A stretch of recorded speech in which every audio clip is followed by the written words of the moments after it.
A father has lived for 10 years, haunted by his daughter's disappearance. But everything changes when a new maid claims to have seen the girl in an orphanage. The revelation triggers a relentless search for clues, hidden truths, and fragmented memories. And when the truth finally emerges, no tears can contain the strength of the love that withstood time. If this story interested you, don't forget to subscribe to our channel and tell us which city you're watching us from. Let's continue. I promise this will be the best story you'll ever hear. In his Beverly Hills mansion, one of Los Angeles' most exclusive neighborhoods, Bernard Morrison gazed at a portrait hanging on his office wall. The painting, done 10 years ago, showed a 6-year-old girl with large brown eyes and a shy smile. Bernard's fingers trembled slightly as he touched the golden frame. It was a daily ritual, as if the touch could, in some way, bring her back. The enormity of the house contrasted with the emptiness he felt since the disappearance of his only daughter, Isabella. A construction magnate, Bernard had built an empire and was respected throughout Los Angeles, but all his wealth and influence weren't enough to find the girl who simply vanished during an outing at Griffith Park on a sunny Sunday. The office intercom chimed, interrupting his thoughts. "Mr. Morrison, the new maid has arrived. Mrs. Alice is showing her around the house." "Thank you, Julian. I'll be in the living room in a few minutes." Bernard adjusted his tie and took one last look at the portrait before leaving. In the hallway, the walls were filled with family photographs frozen in time. In almost all of them, Helen, his wife, appeared smiling at the piano with Isabella by her side. Helen was a talented pianist who had abandoned a promising international career to dedicate herself to her family. After her daughter's disappearance, music also vanished from the house, and the grand piano in the living room remained closed like a monument to their pain. Helen never fully recovered. The incessant search, the media exposure, the false leads, and the hope that slowly faded consumed her year after year. Now she lived reclusively in a specialized clinic for emotional disorders in the Santa Monica Mountains.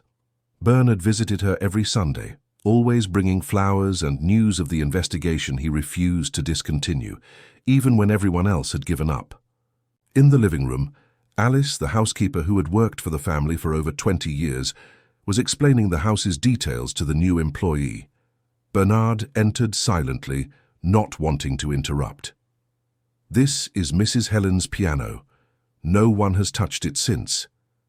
"Well, it's been 10 years. We clean it very carefully, but we never open it. It was a gift from the master when they got married." The new maid, a woman of about 40, with features marked by the sun and work, looked attentively at every detail. Her eyes scanned the room until they found Bernard standing at the door. She gave a small curtsy. "Good morning, sir. I'm Lucy Smith, the new maid.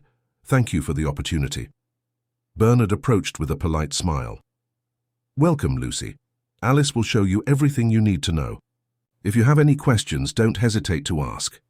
Lucy nodded, but her eyes seemed restless, as if searching for something.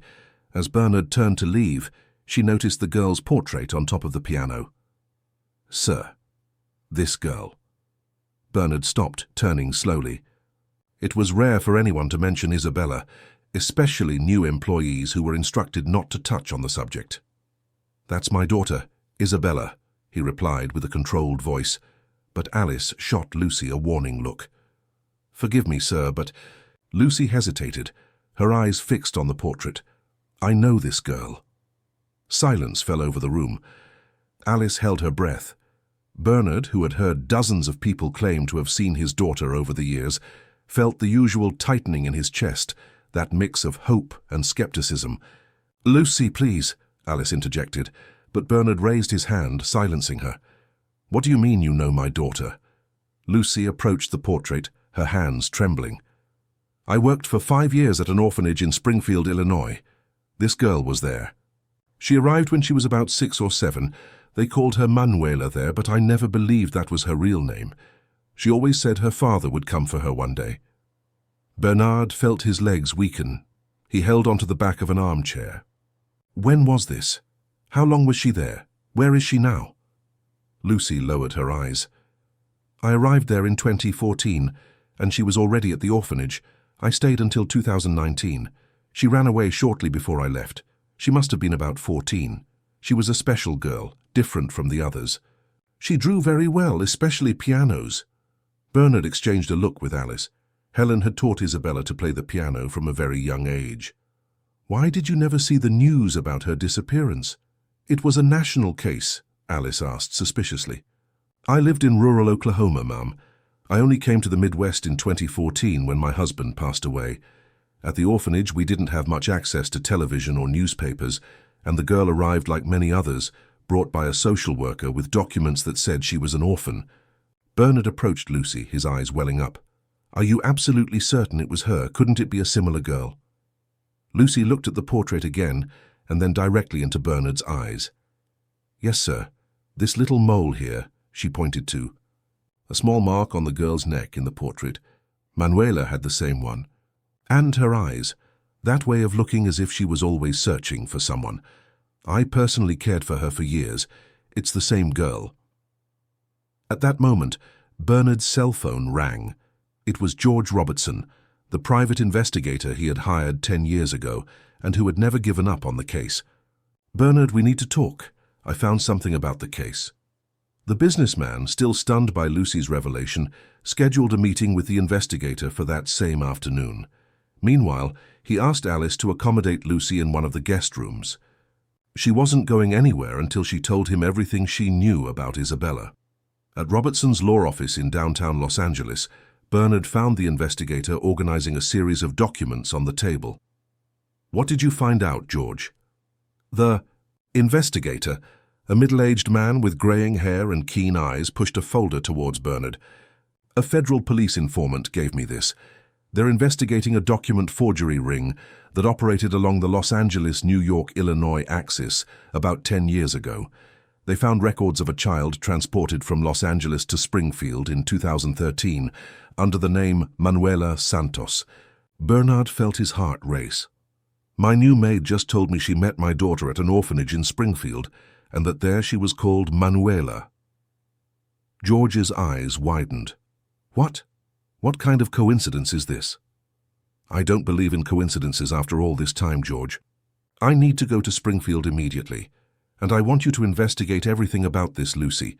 It could be a trap, someone trying to extort money.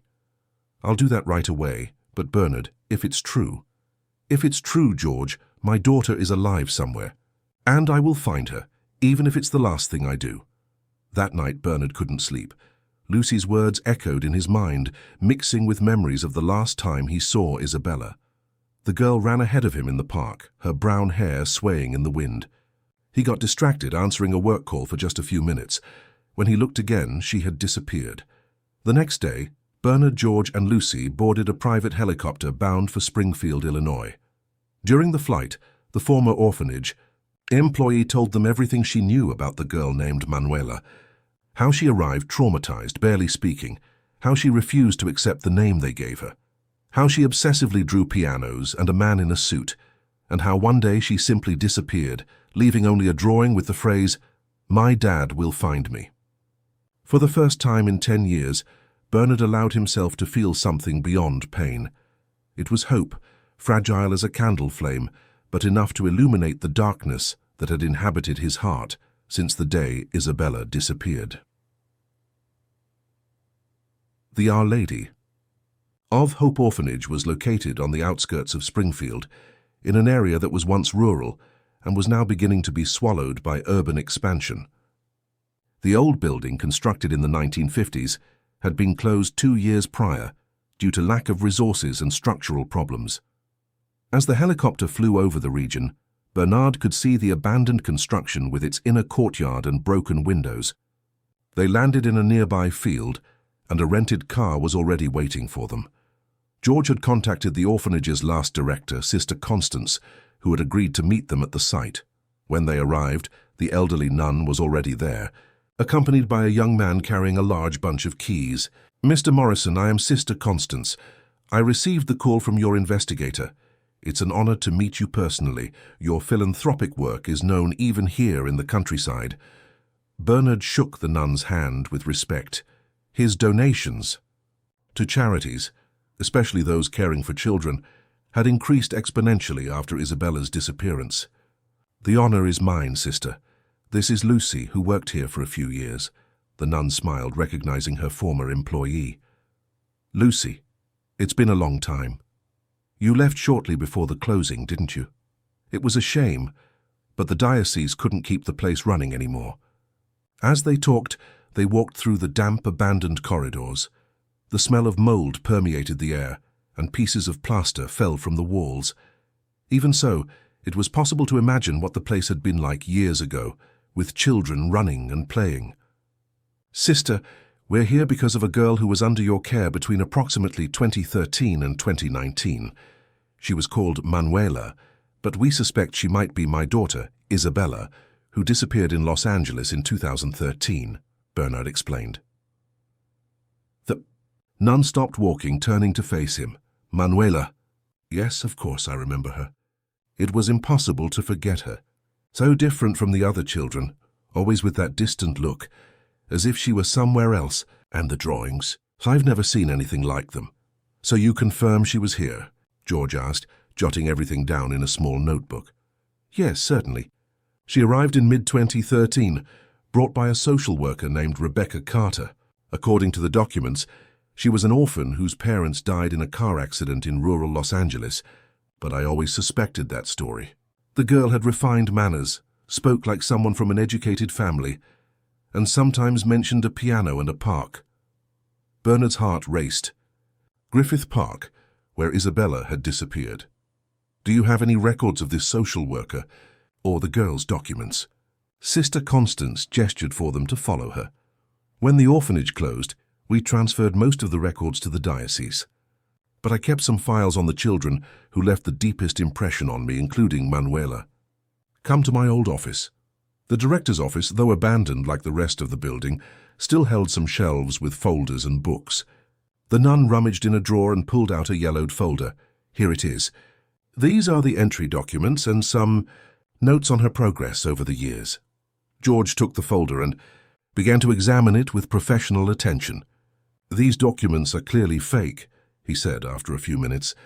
The signature of the juvenile court judge doesn't match, and there are inconsistencies in the registration number. And the social worker, this Rebecca Carter. Did you see her other times? Bernard asked. Only 2 or 3 times in the first few months. After that, she never appeared again. I tried to contact her a few times to discuss Manuela's peculiar behavior, but the number she left never answered. Lucy, who had been silent until then, touched the nun's arm. Sister, do you remember Manuela's drawings? The ones of the piano and the man in the suit? The nun nodded, her eyes shining with the memory. How could I forget? She drew the same man dozens of times, and she always said he was her father, that one day he would come for her. The other children laughed, said she was making it up, that she was an orphan like everyone else. But she never doubted. Do you have any of these drawings? Bernard asked, his voice trembling. When she ran away, she left most of the drawings behind. I kept some in a folder. They should be here somewhere. The nun rummaged in another drawer and pulled out a worn plastic folder. Inside there were several drawings made with pencil and crayon. Bernard picked up the first with trembling hands. It was clearly a drawing of a grand piano, very similar to the one in his living room. In the second drawing, there was a man in a suit holding the hand of a small girl. The third showed a large house with many windows, similar to his mansion in Beverly Hills. My God! It's Isabella. She was trying to remember, trying to come home, Bernard whispered, tears streaming down his face. George examined the drawings carefully. No doubt, Bernard. The style, the details, they are consistent with drawings Isabella made before she disappeared. Sister, Lucy said, do you remember exactly when Manuela disappeared from here? And how? The nun closed her eyes, trying to recall. It was in March 2019. She was about to turn 15.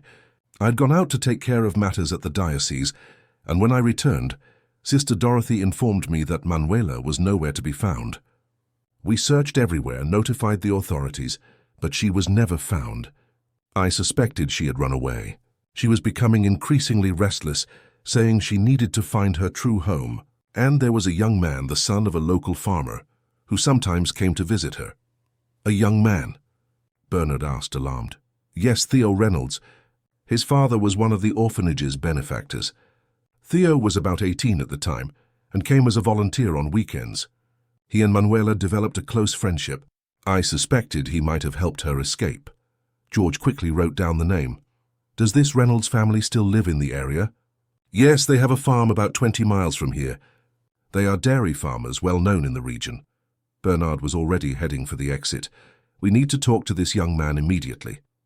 Before they left, the nun held Bernard's arm. Mr. Morrison, if Manuela truly is your daughter, I want you to know that all these years, she never stopped believing she would return home. There was a strength in that girl that I never saw in any other child. Bernard embraced the elderly woman warmly. Thank you for taking care of her, sister.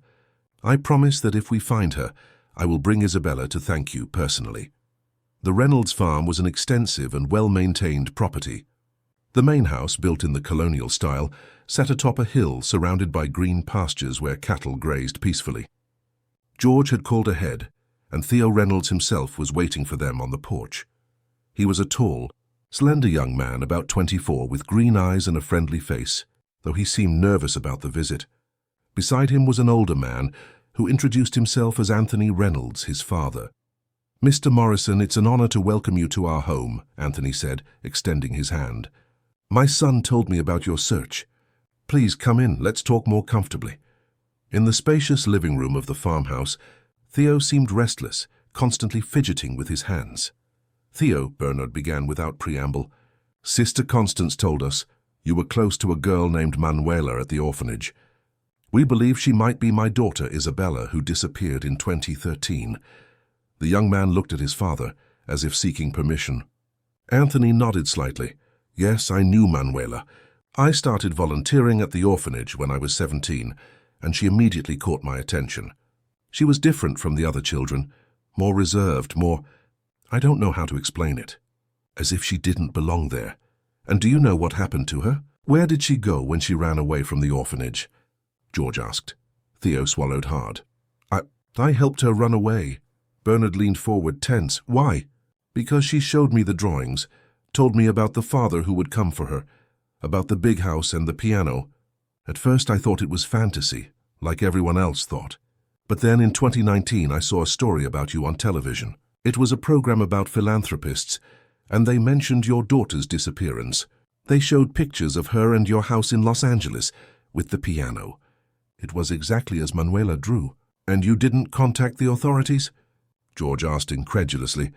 I tried to talk to the local police, but they didn't take me seriously.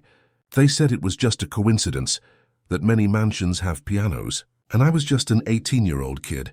So I told Manuela what I had discovered. She was transformed. She said she needed to go to Los Angeles immediately, that she knew she would find her father there.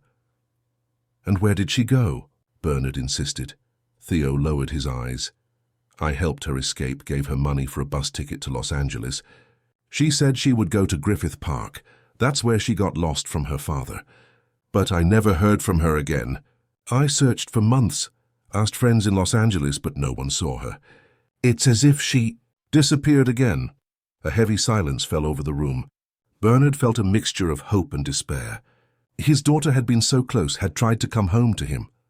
Theo, he finally said, his voice hoarse with emotion, do you have any photos of her? Anything that can help us find her now? The young man stood up and went to a bookshelf, from which he took a small photo album. He opened it to a specific page and handed it to Bernard. I took this on Christmas 2018, during the orphanage party. The photograph showed a group of teenagers around a Christmas tree. In the corner, a girl of approximately 14 years old looked directly at the camera with intense, familiar eyes. It was Helen's gaze, the same gaze Isabella had in the portrait at the mansion. There was no longer any doubt. It's her, Bernard whispered, passing the photo to George and Lucy. It's my Isabella. Theo approached, visibly moved. Mr. Morrison, I'm really sorry I didn't do more. If I had known how to find you directly... Bernard placed a hand on the young man's shoulder. You did more than anyone else in all these years. You gave her hope. You believed in her. And now you've given us the certainty that she's alive somewhere. George, who had been examining the photograph with professional eyes, said, Bernard, she must have arrived in Los Angeles in March or April 2019. We need to go back and start the search from there. Someone must have seen her in Griffith Park around that time. Bernard nodded, a new determination on his face. We're going to find her this time. I won't rest until I have my daughter back." Back in Los Angeles, Bernard set up a true search headquarters in his mansion. The dining room, rarely used since Isabella's disappearance, transformed into an operations center with maps, photos, timelines, and documents spread across the enormous solid wood table. George hired 2 more investigators to help, and Lucy remained in the house, assisting with information about Isabella's habits and preferences during her time at the orphanage. Bernard hadn't been to the office for days. His life now revolved around a single mission: to find his daughter, who he had discovered had returned to Los Angeles 6 years ago. 6 lost years. 6 years when she could have been so close. "We need to expand the search," George said one morning, after an entire night reviewing reports. "We know she came to Los Angeles in 2019, probably went to Griffith Park. But after that the trail goes cold. She was only 14, alone in the country's largest city. What would a teenager in that situation do?" "Look for shelter," Lucy replied. "At the orphanage, she was very clever. She knew how to get by. Maybe she looked for some social assistance institution." Bernard stared at the photo Theo had given them. In it, Isabella, or Manuela as she had been called, had the same determined look he knew so well. The same look Helen had when facing a challenge. "We need to check all youth shelters, hostels, NGOs that work with homeless teenagers," he said. "And also hospitals." "Hospitals?" Lucy asked, surprised. If she was alone, without documents, without money, she might have faced difficulties. She might have gotten sick, suffered an accident. George was already on the phone, activating his contacts. As a former detective, he had access to an extensive network of informants and public officials willing to help. Within hours, he obtained authorization to access admission records of public hospitals in the city between March and December 2019.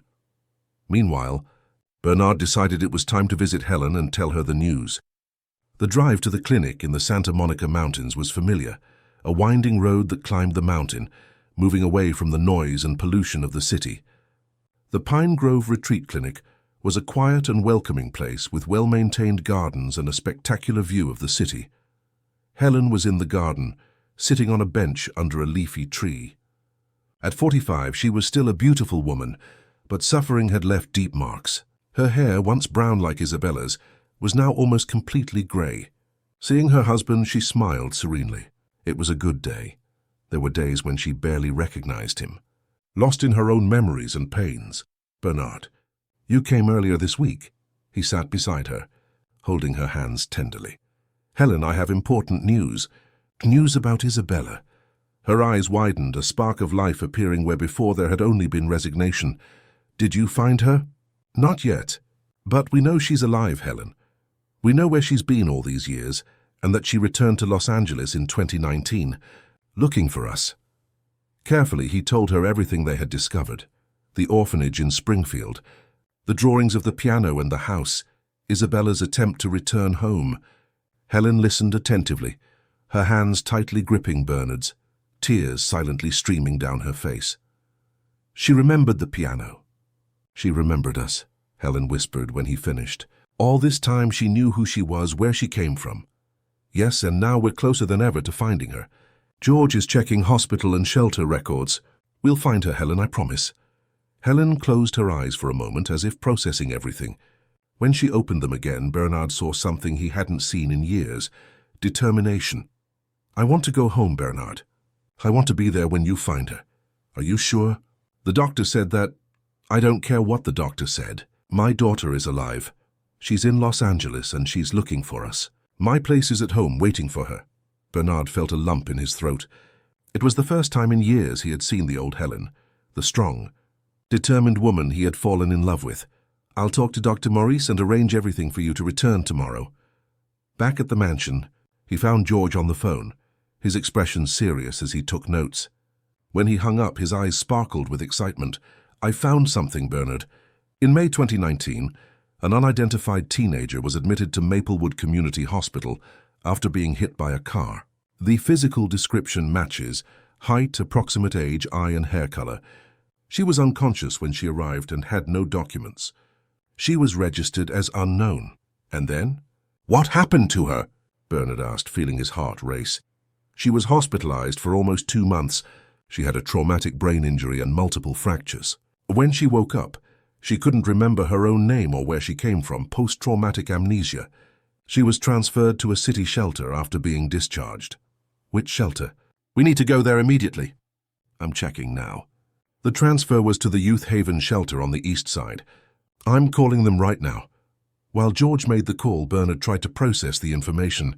His daughter, so close to returning home, had been hit by a car and lost her memory. Fate seemed determined to keep them apart. I managed to speak with the shelter coordinator, George said after a few minutes. She remembers the girl. They called her Liz, because when they asked her name, she could only murmur something similar to that. She stayed there for almost a year until she turned 16. Then she decided to leave on her own. She said she had recurring dreams of a piano in a park and wanted to look for answers. And where did she go? The coordinator isn't sure, but she mentioned that Liz had befriended an elderly lady who sold crafts at the Freedom Square market. It seems the lady taught Liz to paint and draw, and the girl showed incredible talent. Lucy, who had been listening to the conversation, interjected, "That makes sense. At the orphanage, Isabella was very talented with drawings. She always drew from memory, scenes from her previous life." Bernard was already grabbing his coat. "Let's go to the Freedom Square market right now. The fair should still be open." At the Freedom Square market, in the easternmost part of Los Angeles, dozens of colorful stalls sold everything, from typical Japanese food to crafts from various regions of the country. George asked several vendors about an elderly lady who sold crafts and taught painting to a young woman. After several attempts, a gentleman who sold wooden sculptures pointed to a stall at the end of the market. "Mrs. Eleanor you must be looking for? She works with fabric painting down at the end." Eleanor was a lady of approximately 70 years old, of Japanese descent, with white hair tied in a traditional bun. Her stall was filled with hand-painted fabrics, scarves, shawls, and panels with delicate floral motifs. "Good afternoon," Bernard greeted. "We are looking for information about a young woman named Liz who learned to paint with you a few years ago." The lady's eyes narrowed with suspicion. "And who are you?" Bernard hesitated. How to explain that complex story? "My name is Bernard Morrison. This young woman, I believe she is my daughter Isabella, who disappeared when she was 6 years old. I have been looking for her for 10 years. Something in Bernard's face or voice must have convinced the lady as her expression softened. "Liz. Yes, I knew her. A very special girl with a natural talent for painting. She arrived here lost, confused, barely remembering her past, only fragments, dreams. She spoke of a piano, a big house, a man looking for her. And where is she now?" George asked, trying to control Bernard's impatience. "She stayed with me for almost 2 years. I taught her to paint, and she helped me at the stall. We lived together in my small apartment nearby. But then last year, she decided she needed to find answers about her past. She said she would look in the Beverly Hills area because she had recurring dreams of a large house in that neighborhood." Bernard felt his legs weaken. His daughter had been looking for him, following the fragments of memory that remained. "And do you know exactly where she went?" "She found a job as a nanny in a house in Bel Air, for a family named Adams. We stayed in touch for some time, but in recent months, I haven't heard from her." George was already writing down the family's name. "Do you have any photos of her? Anything recent?" Eleanor nodded and took a small photo album from a box under the table. She opened it to a page where there was a photograph of a young woman of approximately 17 years old, with long brown hair, painting a fabric at the market stall. Although older, there was no doubt. It was Isabella. "She painted this for me before she left," Eleanor said, showing a framed scarf. On it, there was a delicate painting of a grand piano under a yellow trumpet tree, with a girl and a man holding hands looking at the instrument. She said it was a memory. She didn't know if it was real or a dream. Bernard touched the painting with reverence. It was the living room of his house where Helen's piano was, and the yellow trumpet tree was the same one visible through the living room window in the mansion's garden. They weren't dreams. They were real memories, fragments of the past that Isabella struggled to recover. "Can I keep this photo?" he asked, his voice choked with emotion. "Of course, and I hope you find her, sir. She deserves to know who she really is." As they left the market, George was already on the phone, using his contacts to locate the Adams family in Bel Air. Bernard stared at the photo of his daughter, now a 17-year-old young woman with Helen's same intense eyes, the same determined chin. "We're getting closer, George. She was in Beverly Hills looking for our house. She was so close. And we'll find her now, Bernard. She won't disappear again." In the car on the way back to the mansion, Bernard couldn't take his eyes off the photo. After 10 years of pain, fruitless searches and shattered hopes, he finally had concrete proof that Isabella was alive, was in Los Angeles, and, most importantly, still remembered him, even if only in fragments of dreams and distant memories. "I got the address," George announced, hanging up the phone. "Adams family, Willow Creek Road, Bel Air. I've already scheduled a visit for early tomorrow." Bernard nodded, feeling a mixture of anxiety and hope. Tomorrow could be the day he finally reunited with his daughter. Helen would be home, the piano would be opened again, music would return, the family would be complete again. "We're bringing her home," he murmured to himself, looking at Isabella's photo. "This time we're bringing her home." The morning was clear and fresh when Bernard and George arrived at the Adams residence, an elegant two-story house on a tree-lined street in Bel Air. Helen had returned to the mansion the day before, and Lucy was helping to reorganize Isabella's room, kept intact all those years. Hope filled every corner of the house that for so long had seemed merely a museum of painful memories. Rachel Adams, a woman in her 40s, received them with hospitality, though she seemed intrigued by the visit. Her husband, Edward Adams, a well-known lawyer, had left earlier for work. "Mr. Morrison," she said, visibly impressed upon recognizing him, "it's an honor to welcome you to our home. My husband mentioned he worked on some projects with your company in the past." Bernard thanked her politely, but went straight to the point. "Mrs. Adams, we are here for a very specific reason. We learned that until recently, a young woman named Liz worked as a nanny for your family. We are trying to locate her urgently." Rachel's expression subtly changed, a shadow of concern crossing her face. "Yes, Liz worked with us for almost a year, taking care of our twin children. An extraordinary girl, very educated and talented. The boys adored her. And where is she now?" George asked, noticing the tension in Bernard's voice. Rachel indicated for them to sit in the tastefully and comfortably decorated living room. "Liz left approximately 3 months ago. It was unexpected. She had adapted so well here, seemed happy, until one day she found an old magazine in the library." "Which magazine?" Bernard asked, leaning forward. "A special edition of LA Weekly from a few years ago, with an article about Los Angeles entrepreneurs and their philanthropic works. You were on the cover, Mr. Morrison." Bernard felt his heart race. The same magazine Theo had mentioned seeing in Springfield. And what happened when she saw the magazine? She became extremely agitated. She said she recognized the man in the photo, that he was someone from her recurring dreams. She asked everything about you, where you lived, about your family. Edward, my husband, told her what he knew, about your company, about your daughter's disappearance years ago. Liz was in shock. The next day, she didn't show up for work. She only left a letter saying she needed to resolve issues from her past, and that she was sorry for leaving like that. George and Bernard exchanged glances. "They were so close. Do you have any idea where she might have gone?" George asked. "Any friends, any place she mentioned frequently?" Rachel reflected for a moment. She talked a lot about Griffith Park. She said she had recurring dreams about that place, especially the lake. And she also mentioned a craft fair where she used to sell paintings on weekends at Benedict Calixto Market. "The Antiques Market in Silver Lake," George said. "It happens on Saturdays. Today is Thursday, we'll have to wait." "And did she leave any belongings? Anything that might give us more clues?" Bernard asked anxiously. "Actually, yes. She left a suitcase with some clothes and painting supplies.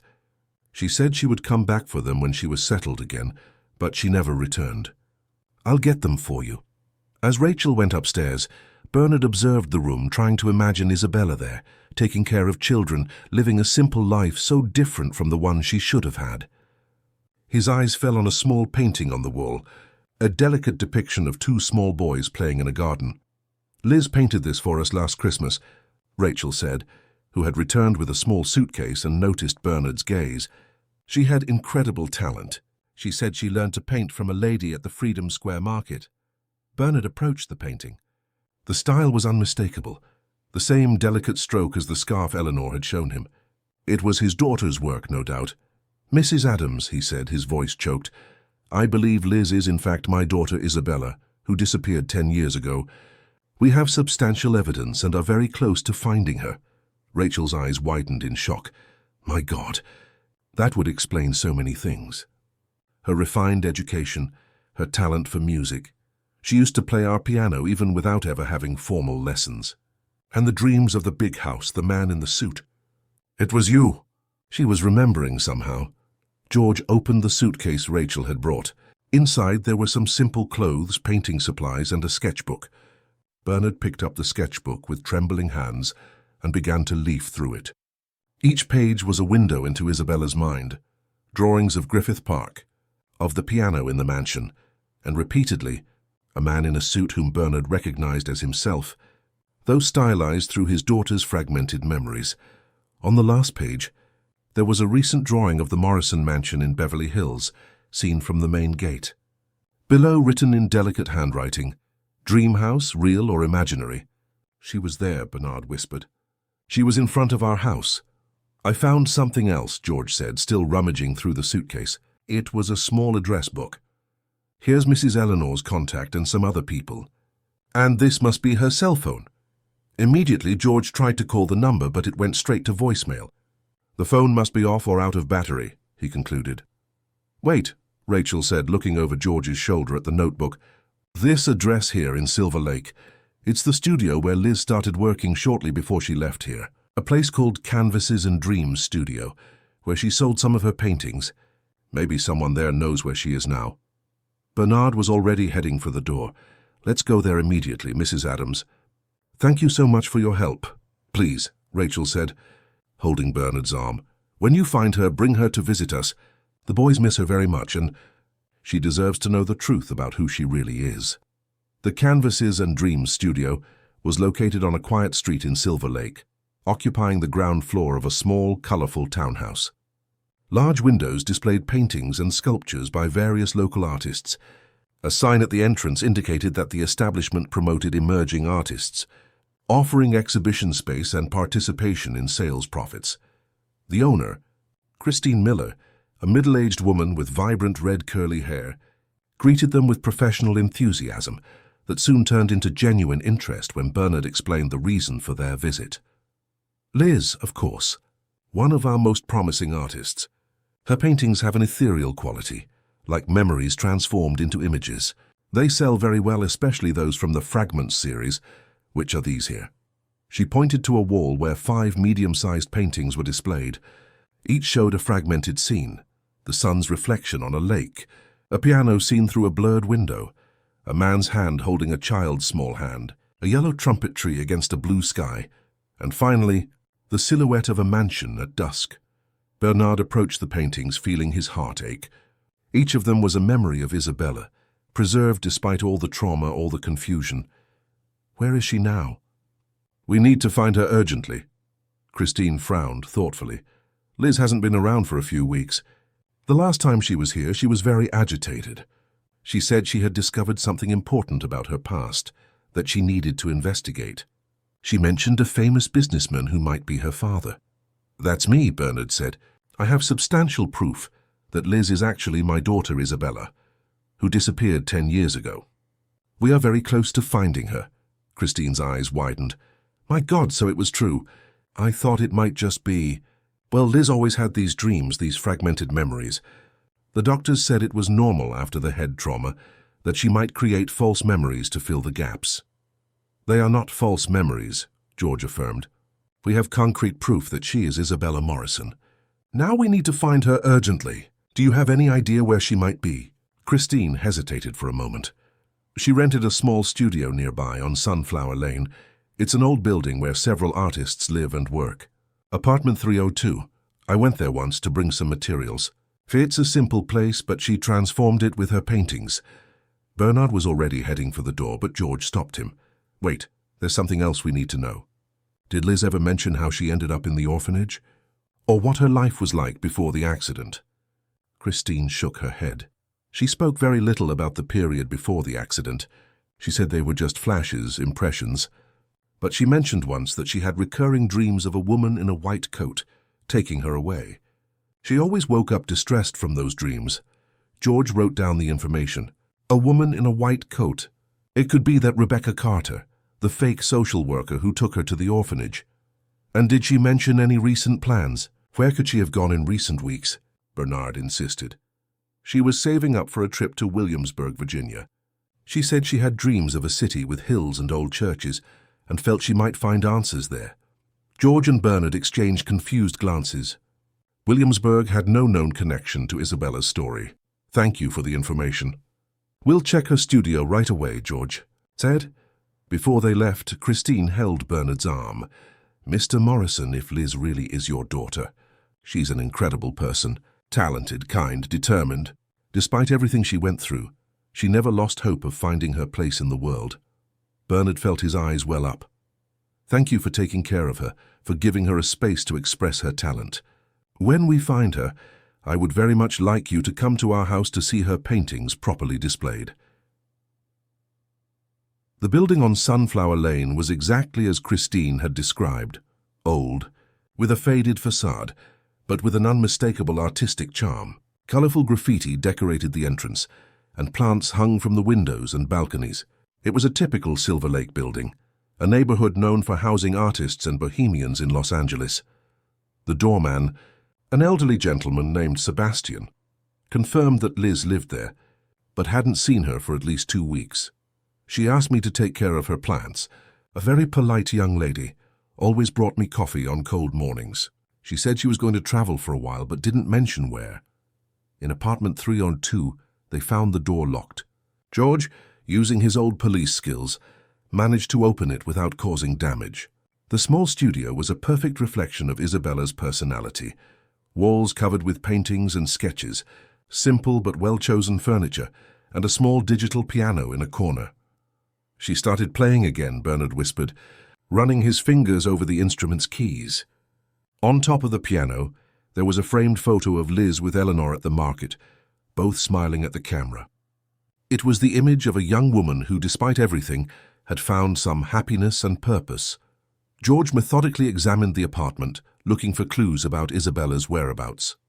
On a small desk, he found a laptop computer. Let's see if there's any information here. Fortunately, the computer had no password. In recent emails, they found confirmation of a hotel reservation in Williamsburg, Virginia, dated 2 weeks prior, for a 7-day stay. There were also searches about the Morrison family, old news about Isabella's disappearance, and, what most surprised Bernard, searches about Helen and her career as a pianist. She was investigating our family, Bernard said, moved, trying to confirm if the memories were real. In an open text file, they found what appeared to be a diary. The last entry, dated 2 weeks ago, read, "I found more pieces of the puzzle. BM might really be my father. The dates match, the memories make sense now. But before looking for him directly, I need to be sure. I'm going to Williamsburg to follow the lead of the woman in the white coat. If it really is who I think it is, I'll finally know the truth about how I ended up in that orphanage. Then, if everything is confirmed, I'll return to Los Angeles and find the courage to knock on the door of that Beverly Hills mansion, the mansion of my dreams, the mansion that might be my true home." George and Bernard exchanged glances. Williamsburg. That's where they needed to go now. Why Williamsburg? Bernard asked, confused. What connection could there be to her story? George continued examining the computer and found a folder with digitized newspaper clippings. One of them, dated 6 months prior, reported the arrest of a woman named Rebecca Stone in Williamsburg, accused of document forgery and involvement in illegal adoption schemes. Rebecca Stone. Rebecca Carter. It must be the same person, the fake social worker who took Isabella to the orphanage, George concluded. She probably changed her name over the years. So Isabella went to Williamsburg to confront her, to discover the truth about her kidnapping, Bernard said, feeling a chill run down his spine. We need to go there immediately. I'll arrange everything, George said, already on the phone. We can take your helicopter and be there in a few hours. While George organized the trip, Bernard continued exploring the small studio, absorbing every detail of the life his daughter had built on her own, against all odds. In a corner, he found an unfinished canvas. It was the portrait of a woman at a piano from behind with long brown hair. He immediately recognized Helen, exactly as she used to be when playing in the mansion's living room. She remembers her mother, he whispered to himself, touching the painting with reverence. On the bedside table, he found a small object that made his heart stop for an instant, a small porcelain ballerina, identical to the one in Isabella's room at the mansion. It was a piece from the collection Helen had started for her daughter, brought from Austria during a tour. Bernard held the small ballerina carefully, tears finally overcoming his usual composure. It was tangible proof that, despite everything, Isabella held concrete memories of her life before the kidnapping, memories that no trauma or time could completely erase. "We're going to find you, Isabella," he promised in a low voice, "and this time nothing will separate us again." Williamsburg, Virginia, with its cobblestone streets and colonial houses, seemed frozen in time. Bernard's helicopter landed in a field on the outskirts of the historic city, where a car was already waiting for them. During the flight, George had made contacts with the local police and confirmed that Rebecca Stone, formerly known as Rebecca Carter, was being held at the Regional Women's Correctional Facility, awaiting trial for various crimes related to document forgery and participation in an illegal adoption network. "I got authorization to visit her," George said, as they drove through the city's steep streets. "My contacts at the federal police facilitated the process. She's cooperating with the investigation, so I believe she'll talk to us." Bernard barely listened. His eyes scanned the streets and squares, looking for Isabella's features in every female face. According to the reservation found on the computer, she should have been staying at the Mondego Inn near Independence Square in the city's historic heart. "Let's go to the hotel first," he decided. "Maybe she's still there or they have information about where she went." The Mondego Inn was a restored colonial mansion with a privileged view of the city. At the reception, a young attendant confirmed that Liz had stayed there for a week, but had already checked out 5 days ago. She asked about the local prison and about an inmate named Rebecca Stone, the receptionist informed them. She also inquired about an old psychiatric hospital that operated on the outskirts of the city until a few years ago. "Psychiatric hospital?" George asked, intrigued. "Yes, the St. Clair Institute. It was closed about 5 years ago after allegations of patient abuse. Now it's abandoned. But many tourists visit it because of urban legends that it's haunted." George and Bernard exchanged worried glances. "Did she happen to mention if she was going to visit that place?" Bernard asked. "Not specifically, but she asked for directions on how to get there. She said it was for an art project." After thanking the receptionist, they decided to head to the prison. The meeting with Rebecca Stone might clarify the connection to the psychiatric hospital, and they hoped, reveal Isabella's current whereabouts. The women's correctional facility was on the outskirts of the city. After security procedures, they were led to a visiting room where Rebecca Stone awaited them. She was a woman of approximately 60 years old, with grey hair tied in an austere ponytail and cold, calculating eyes that contrasted with her fragile appearance. "Mrs. Stone," George began, "we are investigating the disappearance of Isabella Morrison, which occurred in Los Angeles in 2013. We have evidence that you, using the name Rebecca Carter, took the girl to an orphanage in Springfield that same year." Rebecca observed the two men in silence for a few seconds before responding. "I've already given my full testimony to the authorities about all the cases I was involved in. What more do you want?" "I want my daughter back," Bernard said, leaning forward, his eyes fixed on hers. "I want to know why you took her from me, to whom you sold her, and where she is now." A flicker of recognition passed through the woman's eyes. "Morrison, the businessman. Yes, I remember now. It was one of my first independent jobs." "What does that mean?" George asked, as Bernard tried to control the anger building inside him. Rebecca adjusted herself in her chair, as if about to tell a commonplace story. "I worked as a nurse at the St. Clair Institute here in Williamsburg. I met a couple, the Sanders, who couldn't have children and were desperate to adopt. They offered a substantial sum for a specific child, a girl between 5 and 7 years old, healthy, from a good family. Apparently, Mrs. Sanders had seen the Morrisons' daughter in a report about child prodigies and became obsessed. She thought the girl would resemble the daughter she never had. Bernard felt his stomach churn at the woman's coldness. So you just kidnapped her? At the park. I had a contact in Griffith Park security. He informed me when the girl would be there. It was surprisingly easy. Children get distracted by promises of ice cream and stories about lost animals. George held Bernard's arm, who seemed about to lunge across the table. And where did you take her after that? Directly to the Sanders? No, first to the St. Clair Institute. We needed to keep her sedated for a few days until things calmed down in Los Angeles. Then, when I realized the Sanders didn't have the psychological stability to keep the girl, the woman was bipolar and the husband had a drinking problem, I decided to take her to the orphanage in Springfield. I created false documents, invented a story about deceased parents and left her there. It was more ethical. Ethical! Bernard almost shouted. You destroyed her life, our life, for money. Rebecca showed no remorse. Business is business, and I'm already paying for my crimes. What else do you want from me? A young woman was here recently to visit you, George said. Her name was Liz. Did you speak with her? For the first time, Rebecca's expression changed, showing something akin to disturbance. Yes, she was here a few days ago. At first I didn't recognize her, but then she showed a scar on her wrist, the result of an accident at the hospital when she was little. I realized it was the Morrison girl, now grown up. She wanted to know the whole truth. And you told her? Bernard asked. I told her what I knew. About the Sanders, about the hospital, about how I took her to the orphanage. She was strangely calm. She said she was putting together the pieces of her life's puzzle. Where did she go after that? She mentioned she was going to the abandoned hospital, to see the place where she stayed before going to the orphanage. She said she had flashes of memory of a white room, of people in white coats. She wanted to confirm if they were real memories or just nightmares. George was already getting up. We need to go to that hospital right now. Thank you for your cooperation, Mrs. Stone. Before they left, Bernard turned to the woman. One last question. The Sanders, where are they now? Rebecca shrugged. They both died in a car accident many years ago, returning from Springfield. Ironic, isn't it? The false story I invented for the girl ended up becoming their reality.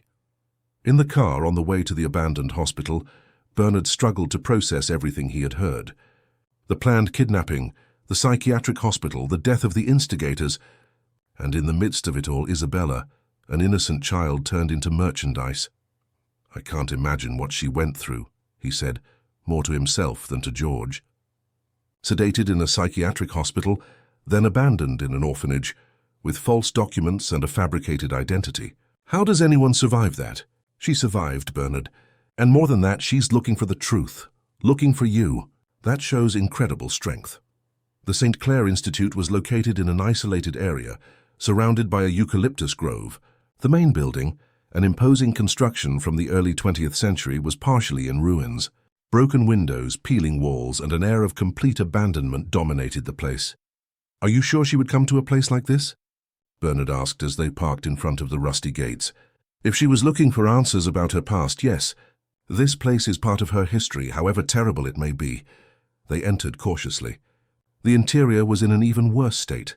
Dark corridors, the ceiling collapsing in some places, obsolete medical equipment abandoned on the floor. George used his phone's flashlight to guide them, while Bernard called out his daughter's name. Isabella. Liz, are you here? Only the echo answered, reverberating through the empty walls. They followed the corridors, checking rooms that were once patient wards, consulting rooms, treatment areas. In one of them, an old children's wing according to the faded sign, they found evidence that someone had been there recently. Footprints in the dust, a half-empty water bottle, a sketchbook. Bernard picked up the sketchbook with trembling hands. On the first pages, there were sketches of the hospital's exterior, the empty rooms, the gloomy corridors. Further on, more disturbing drawings. A small girl in a hospital bed, people in white coats approaching with syringes, a high window through which a thin ray of sunlight entered. She was here, Bernard said, drawing her memories, facing her fears. A noise coming from a nearby room startled them. They followed the sound and found a half-open door at the end of the corridor. Natural light entered through a broken window, partially illuminating the environment that was once a large collective activity hall. In the center, with her back to them, A young woman was sitting on the floor drawing on a canvas. Bernard stopped at the door, his heart beating so hard it felt like it would burst from his chest. The young woman had long brown hair tied in a messy ponytail. She wore jeans, a simple t-shirt and sneakers. Around her, several canvases were scattered on the floor, all showing scenes from the hospital, as if she was artistically documenting the place. "Isabella?" Bernard called, his voice almost failing. The young woman froze, her paintbrush suspended in the air. Slowly, she turned to face the newcomers. Her face, the face Bernard had seen every night in his dreams for 10 years, was now before him. The same expressive eyes as Helen, the same determined chin, but now on a young woman's face. Who are you?" she asked, standing up cautiously, her eyes fixed on Bernard. "My name is Bernard Morrison. I am your father, Isabella." The young woman blinked several times, as if processing the information. Her hands trembled visibly. "Are you real? Is this not a dream?" "I am real, daughter. I have been looking for you for 10 years. I never gave up." Isabella, or Liz, as she had grown accustomed to being called, took a hesitant step towards him, then another. Her eyes scanned every detail of Bernard's face, as if comparing him to the fragmented memories she held. "I drew you," she said, her voice trembling. "So many times. Your face, your hands. The man in the suit who took me to the piano." "Yes," Bernard replied, tears streaming freely now. "You played with your mother, Helen. She taught you from a young age." Upon hearing her mother's name, something seemed to awaken within Isabella. Her hands flew to cover her mouth and her eyes filled with tears. "Helen, the pianist. The woman from my dreams, playing with her back to me, the sun coming through the big window. Is it my mother?" Bernard nodded, unable to speak. The distance between them lessened with each second. "Griffith Park," Isabella continued, as if trying to organize her memories aloud. "I was running. You were on the phone. Someone called me, a woman in white. And then, this place. The white walls, the smell of medicine. It was all true, daughter. You were kidnapped that day. Taken here then to an orphanage in Springfield. We searched for you tirelessly, but we could never find you." They were now just a few steps apart. George remained discreetly at the door, witnessing the moment he had helped make possible. "I knew it was real," Isabella said, her voice firmer now. "Everyone said they were just dreams, fantasies of an orphan. But I knew someone was looking for me." Then, on an impulse, she closed the remaining distance and threw herself into Bernard's arms, the embrace he had waited 10 years for. The father felt his daughter's body tremble with sobs, while his own tears wet her hair. "I finally found you," he whispered, stroking his daughter's hair. "I finally found you." They stayed like that for long minutes, as if fearing that upon separating, everything might turn out to be just a dream. George discreetly moved away to give them privacy, going to wait in the car. When the crying finally subsided, Isabella pulled back slightly to look at her father's face. "My mother. Is she—" "She's alive, daughter. Sick, but alive. She came home yesterday, after we learned we were close to finding you. She's waiting for you." A smile lit up Isabella's face, transforming her completely. "I want to go home," she said simply. "I want to go home." Bernard helped her gather her painting supplies and canvases. As they organized everything, Isabella spoke about her journey in recent days, the visit to Rebecca, the discovery of the truth about her kidnapping, the decision to come to the hospital to confront the ghosts of the past. "I was going to Los Angeles tomorrow," she said. "I was going to the mansion in Beverly Hills. I had finally gathered the courage, after spending days observing the house from afar, unable to knock on the door. We were so close," Bernard said, holding her hand. "Several times. You were in Griffith Park, in the Beverly Hills area. You even worked as a nanny for friends of our friends." "It's strange to think about it," she replied, looking around one last time before they left. "As if fate was playing with us, bringing us closer and pulling us apart.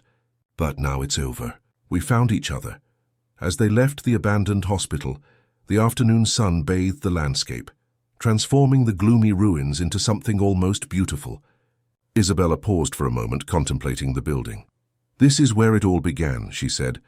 "The beginning of my nightmare, but it's also where it ends. I'm no longer Manuela, the invented orphan, nor Liz, the girl without a past. I am Isabella Morrison, "And I'm going home." George waited for them in the car and smiled when he saw them holding hands. He who had witnessed Bernard's pain for so many years, who had never given up even when everyone said it was useless, felt rewarded beyond words. "Let's go home," Bernard said, opening the car door for his daughter. "Helen is waiting."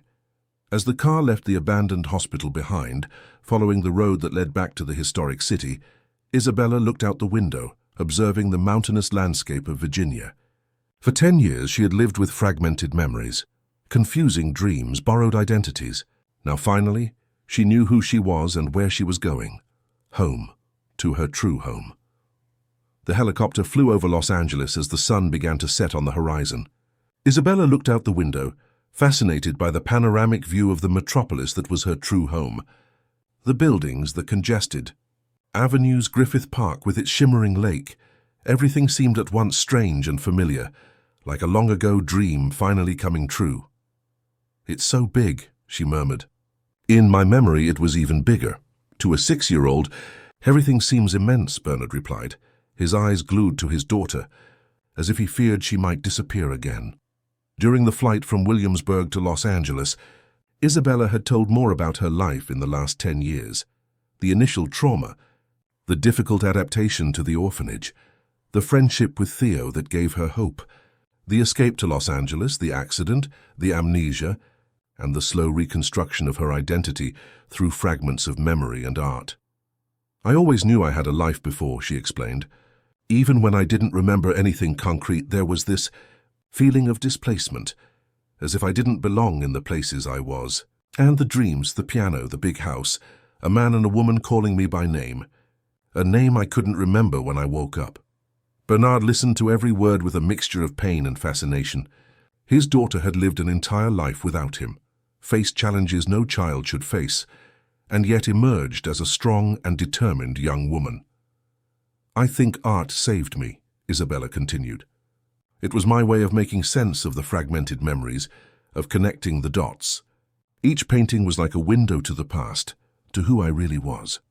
The helicopter began to descend, approaching the mansion in Beverly Hills.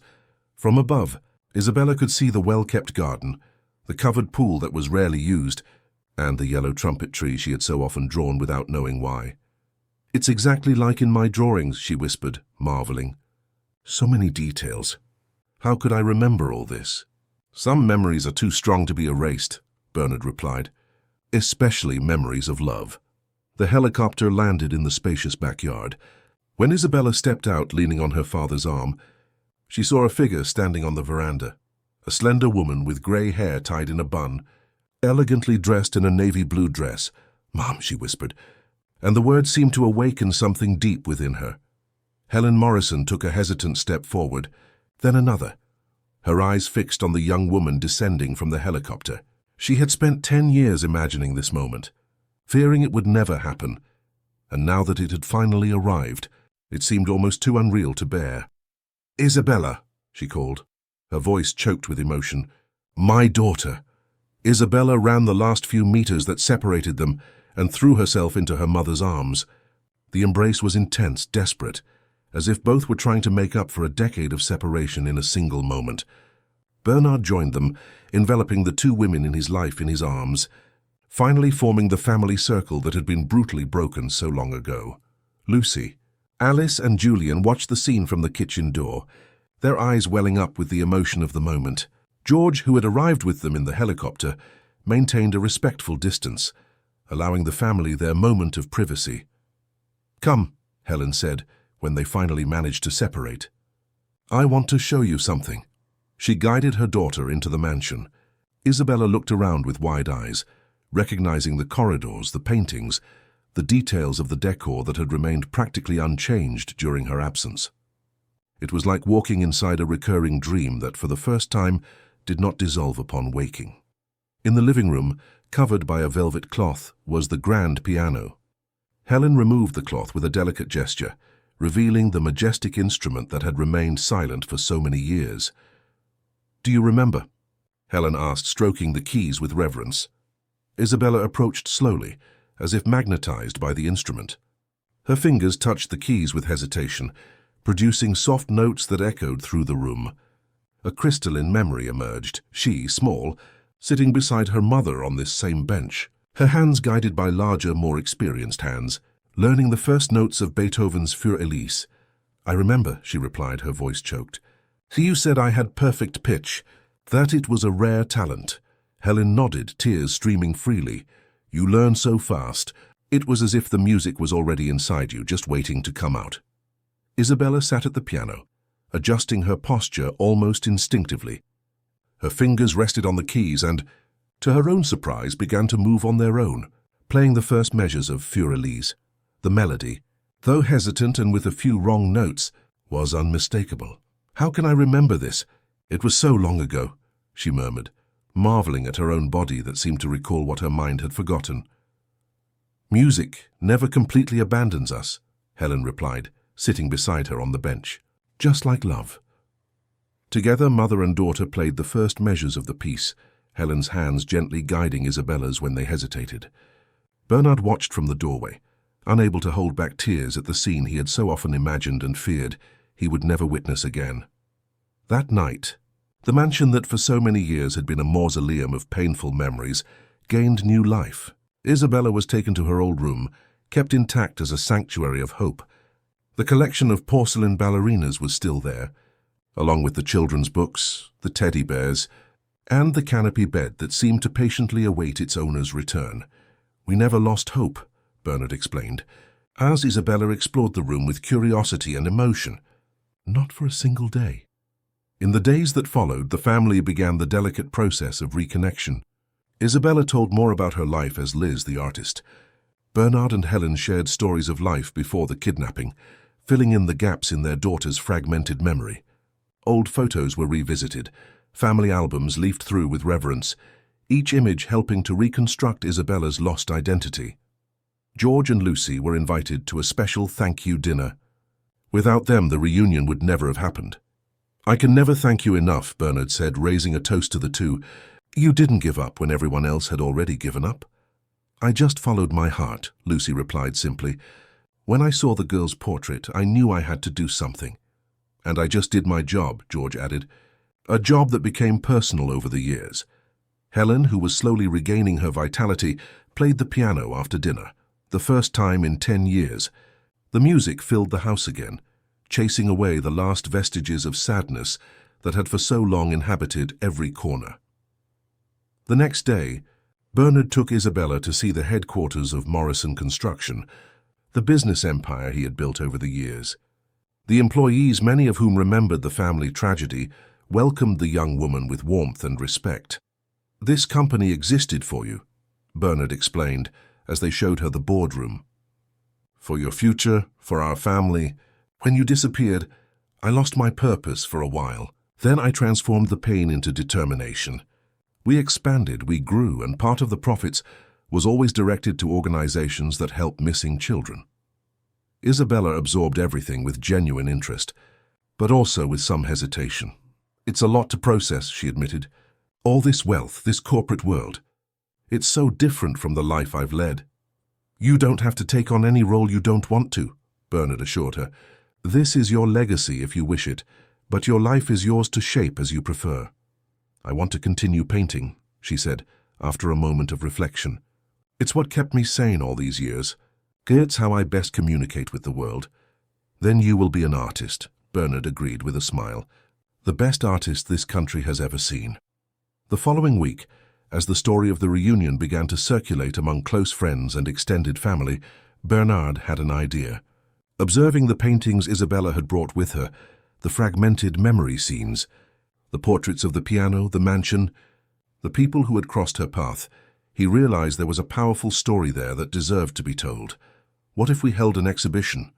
he proposed during breakfast. "An exhibition of your works, telling your journey through art." Isabella, who was still adapting to the idea of having a family and a permanent home, seemed surprised by the suggestion. "My paintings are nothing special," she protested.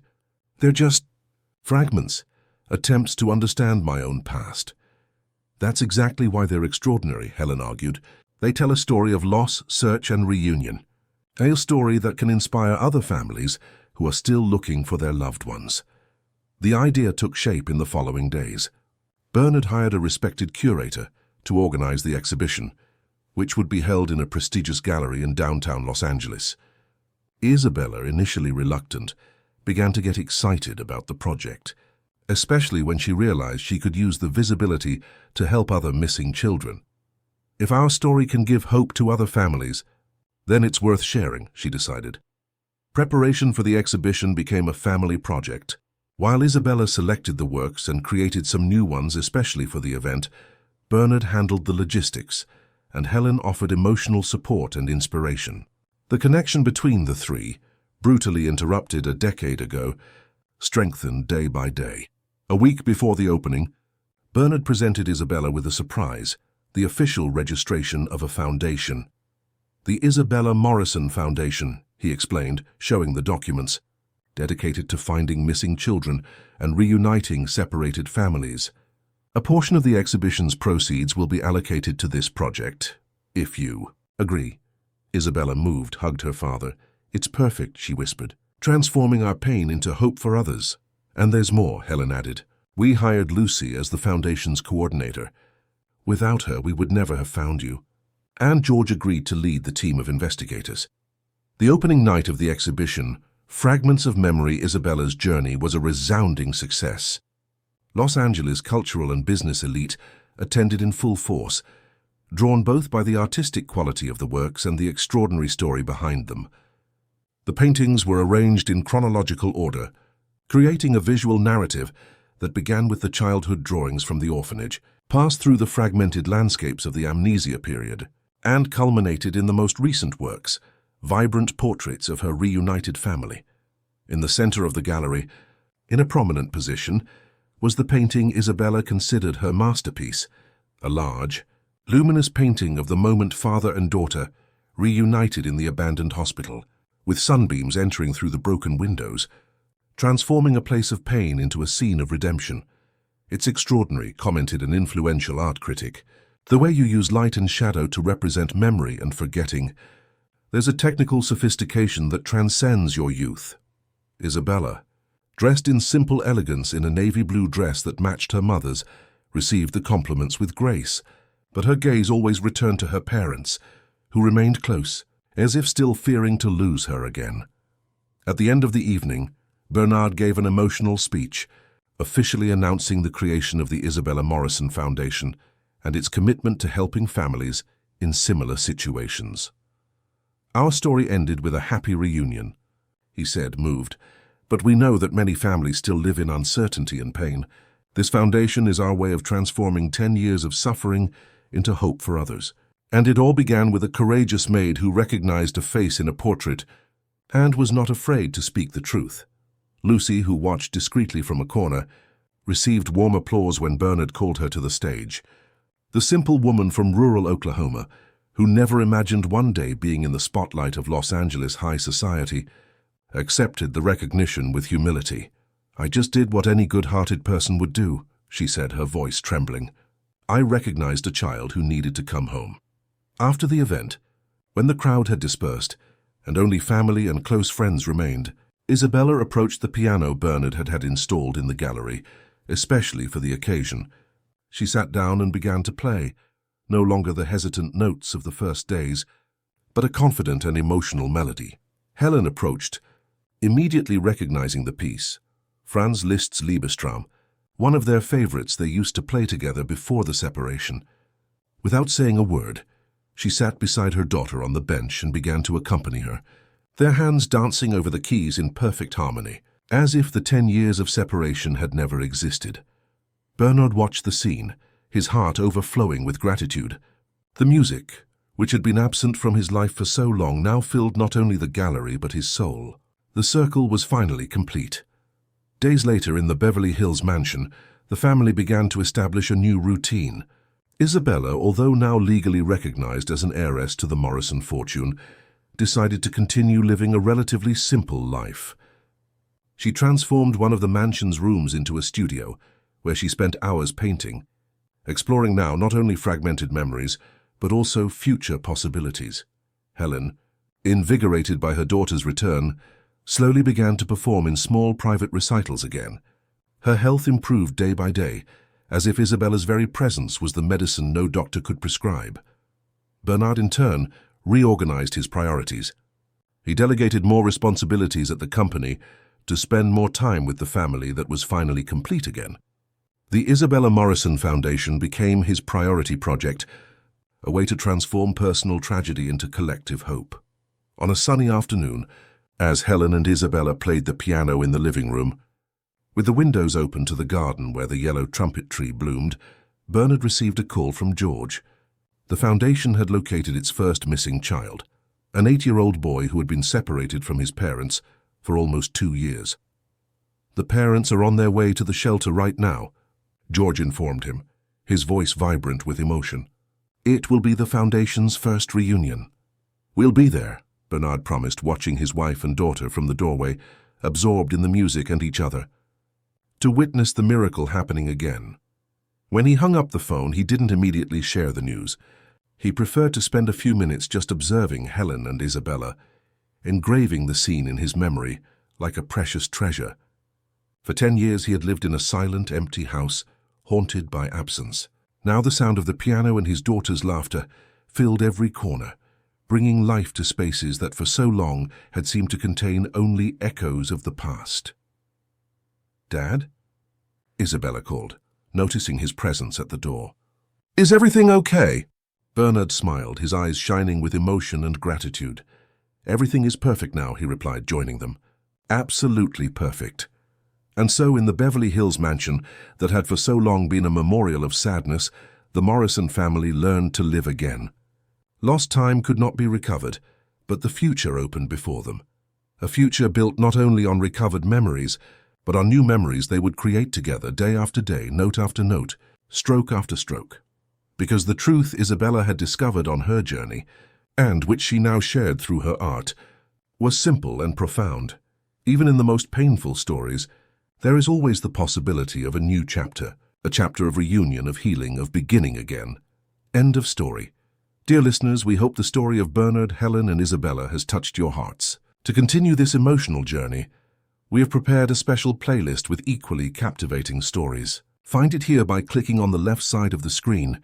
If you enjoyed this story of love and reunion, don't forget to subscribe to our channel and like the video. Every day we bring unique stories that explore the complexity of life.